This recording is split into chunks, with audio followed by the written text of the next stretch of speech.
Good morning children's. बच्चों, आप लोगों के बोर्ड के एग्ज़ाम में निबंध लेखन 7 मार्क्स के पूछे जाते हैं और उस पर आप लोगों को ध्यान देना बहुत ज़रूरी है, क्योंकि आप लोग जो निबंध लिखते हैं मतलब कि उसके जो तरीका है उस तरीक़े को थोड़ा सा बदलना होगा। वैसे आप लोग तो अच्छा ही लिखते हैं और निबंध लेखन में जो पॉइंट दिए होते हैं उस पॉइंट को ध्यान में रख करके लिखना होता है। यहाँ पर कुछ महत्वपूर्ण बातें हैं जो मैं आपके सामने यहाँ पर रख रही हूँ, बराबर। तो आपको ध्यान आ जाएगा कि कौन कौन सी बातों को ध्यान में रखना है। ओके, जैसे यहाँ पर दिया हुआ है कि प्रश्न पत्र में निबंध का प्रश्न सबसे अधिक महत्वपूर्ण होता है, बराबर।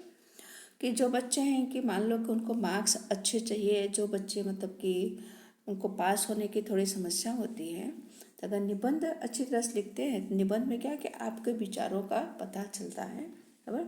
प्रश्न पत्र में 3 विषय दिए जाते हैं यानी जो निबंध होता है 3 पॉइंट होता है, 3 टॉपिक दिया जाता है। इन विषयों के साथ मुद्दे पॉइंट भी दिए जाते हैं यानी जो टॉपिक दिया जाता है, जो विषय दिया जाता है, उस विषय के साथ साथ उसका क्या पॉइंट दिया जाता है, जिसे कहते हैं कि रूपरेखा पॉइंट। उस पॉइंट के आधार पर लिखना होता है और जिससे मैंने शायद आपको बताया भी कि जितने पॉइंट है उतने पैराग्राफ होने चाहिए, है। इनमें से किसी एक विषय पर लगभग कितना 150 शब्दों में निबंध लिखने के लिए कहा जाता है। लेकिन बच्चों 150 शब्द तो आप लोगों के लिए क्या है कि आप पॉइंट काउंट कर लेते हैं कि मेरे 150 शब्द हो गए, लेकिन आप जब निबंध लिखते हैं तो उसमें क्या होता है कि पूरा वो कंप्लीट होता नहीं है। जब तक आपके सारे पॉइंट कंप्लीट ना हो जाए तब तक आपको निबंध लिखते रहना है, बराबर। तो यहाँ पर दिया हुआ निबंध लिखते समय ध्यान में रखने योग्य बातें, तो कौन कौन सी बातें आपको ध्यान में रखना है। ओके, दिए हुए विषयों में से कोई भी एक विषय चुन लीजिए, उसके साथ दिए हुए संकेतों पर सोचिए। संकेत आने के पॉइंट, बराबर। जो पॉइंट दिया हुआ है, विषय दिया हुआ है और उसके पॉइंट दिए हुए हैं, तो क्या आप उस विषय पर अच्छी तरह से लिख सकते हैं। क्योंकि कई बार क्या होता है कि आप लोगों को लगता है कि मुझे आता है और आप लिखना शुरू कर देते हैं और आधा पेज जितना लिख डालते हैं, फिर लगता है अरे ये तो नहीं, इससे अच्छा तो ये वाला है। इसलिए लिखने से पहले क्या करना है, आपको जो भी विषय पे लिखना उसको अच्छी तरह से पढ़ना है, पढ़ करके समझ करके फिर लिखना। ओके, फिर यहाँ पर दूसरा दिया निबंध का प्रारंभ, बराबर। क्या है, निबंध का प्रारंभ।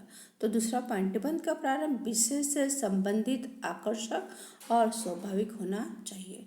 निबंध किसी कहावत, चुटकुले या कविता की पंक्ति के उदाहरण से भी प्रारंभ किया जा सकता, बराबर। जो निबंध है, जो पॉइंट है, उस पॉइंट को पहला जो प्रस्तावना जिसे कहते हैं, आप उसे मतलब कि कविता के द्वारा भी, कहावत के द्वारा, कोई चुटकुले यानी अच्छी तरह से उसकी शुरुआत कर सकते हैं। ओके, फिर यहाँ पर तीसरा दिया हुआ है कि निबंध के मध्य भाग के मुद्दों को किस प्रकार लिखना चाहिए, इससे विषय का प्रतिपादन हो सके। निबंध लिखते समय विषयांतर ना हो, इसका ध्यान रहे।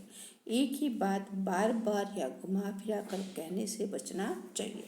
यानी कि मध्य भाग जो दिया हुआ है, आपको जो पॉइंट दिए हुए होंगे उस पॉइंट को ध्यान में रखना है कि जो विषय है उस विषय से के बाहर आपका निबंध लेखन होना नहीं चाहिए, बराबर। और एक ही चीज़ को बार बार उसे रिपीट नहीं करना चाहिए, बार बार उसको लिखना नहीं चाहिए कि एक चीज़ आपने पहले पैराग्राफ में लिखा, वही दूसरे पैराग्राफ, वही तीसरे पैराग्राफ, इन सारी चीज़ों का ध्यान रखना बहुत ज़रूरी है। ओके, फिर यहाँ पर चौथा पॉइंट दिया हुआ है, निबंध का अंत आकर्षक, स्पष्ट, संक्षिप्त और हृदय स्पर्शी होना चाहिए। हृदय स्पर्शी यानी हृदय को, दिल को छू जाए, ऐसा होना चाहिए। ओके, फिर निबंध में के विभिन्न मुद्दों के अलग अलग परिच्छेद लिखने चाहिए। परिच्छेद यानी पैराग्राफ, बराबर। जितने पॉइंट हैं हर एक पॉइंट का क्या करना है, आपको पैराग्राफ बना करके लिखना है। मुद्दों के महत्व के अनुसार ही उनका विस्तार करें, यानी जैसा पॉइंट है उस पॉइंट को वैसा ही आधार बना के क्या करना है, उसका विस्तार से लिखना है। ओके, फिर यहाँ पर एक आकर्षक भाषा एवं मुहावरे और कहावते के उचित प्रयोग से निबंध का सौंदर्य बढ़ता है। मतलब आप जब निबंध लिख रहे हैं, अगर उस निबंध के आधारित अगर आपको कोई कहावतें या कोई मुहावरे आपको मिल रहा है तो आप उसको भी क्या उसके अंदर लिख सकते हो। ओके, फिर यहाँ पर दूसरा पॉइंट है, नेक्स्ट पॉइंट जो यहाँ पर दिया हुआ है कि वाक्य छोटे, स्पष्ट और अर्थपूर्ण होने चाहिए, बराबर। और शब्दों की वर्तनी यानी जोड़नी, बराबर, स्पेलिंग, मात्रा का भी ख्याल रखना चाहिए। विराम चिन्हों का उचित स्थान पर प्रयोग अवश्य करें। निबंध की भाषा शुद्ध, सरल और मुहावरेदार हो। यानी कि बच्चों, निबंध लिखते समय इन सारी बातों का क्या करना है, आपको ध्यान रखना है। ओके, और फिर आगे हम देखते हैं कि यहाँ पर विषय दिया हुआ है, टॉपिक भी दिया हुआ है।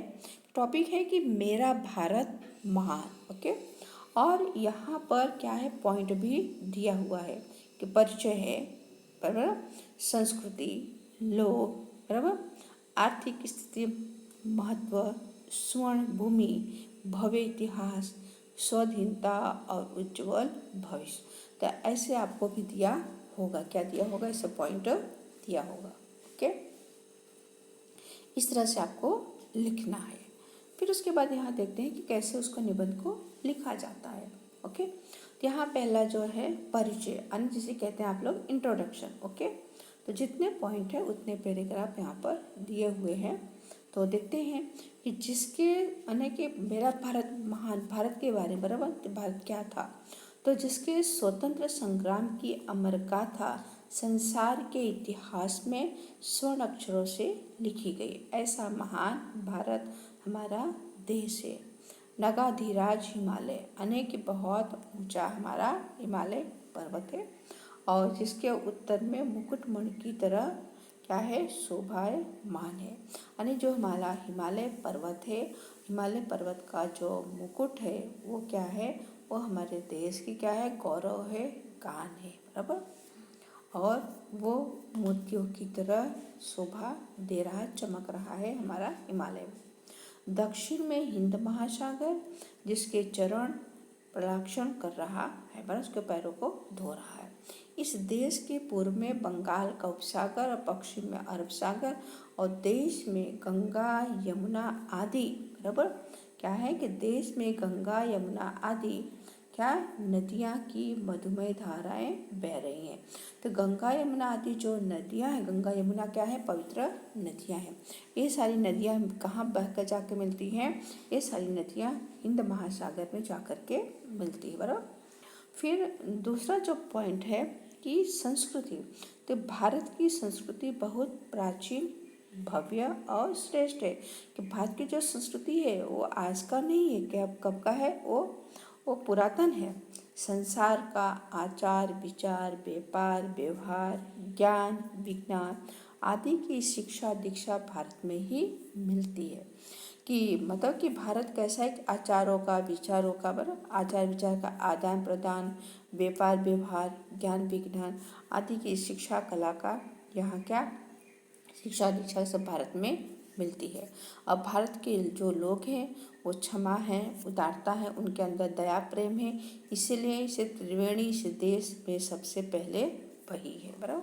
त्रिवेणी यानी 3 नदियों का संगम। कौन सी 3 नदियाँ, गंगा यमुना और सरस्वती। फिर संयम, त्याग, अहिंसा और विश्व बंधुत्व सदा भारतीय जीवन के आदर्श रहे हैं। फिर उसके बाद है कि हमारा देश, बराबर, क्या है कि हमारा देश कभी सांप्रदायिक या संकुचित नहीं रहा है। कि हमारा देश क्या है, अलग नहीं रहा है, सभी देशों के साथ मिलजुल करके रहा है, संकुचित यानी सिकुड़ करके। इसीलिए इस देश में अनेक जातियां और धर्म पनपे यानी उत्पन्न हुए हैं।